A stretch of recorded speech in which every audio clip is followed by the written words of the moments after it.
continue in prayer. Colossians 4:2. It is interesting to remark how large a portion of Sacred Writ is occupied with the subject of prayer, either in furnishing examples, enforcing precepts, or pronouncing promises. We scarcely open the Bible before we read, "Then began men to call upon the name of the Lord," and just as we're about to close the volume, the amen of an earnest supplication meets our ear. Instances are plentiful. Here we find a wrestling Jacob, there a Daniel who prayed 3 times a day, and a David who with all his heart called upon his God. On the mountain we see Elias, in the dungeon Paul and Silas.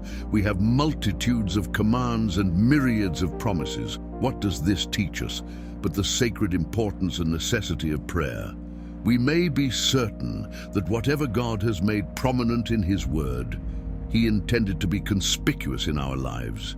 If He has said much about prayer, it is because He knows we have much need of it. So deep are our necessities that until we are in heaven, we must not cease to pray. Dost thou want nothing? Then I fear thou dost not know thy poverty. Hast thou no mercy to ask of God? Then may the Lord's mercy show thee thy misery. A prayerless soul is a Christless soul. Prayer is the lisping of the believing infant, the shout of the fighting believer, the requiem of the dying saint falling asleep in Jesus. It is the breath, the watchword, the comfort, the strength, the honor of a Christian. If thou be a child of God, thou wilt seek thy Father's face and live in thy Father's love. Pray that this year thou mayest be holy, humble, zealous, and patient, have closer communion with Christ, and enter oftener into the banqueting house of His love. Pray that thou mayest be an example and a blessing unto others, and that thou mayest live more to the glory of thy Master.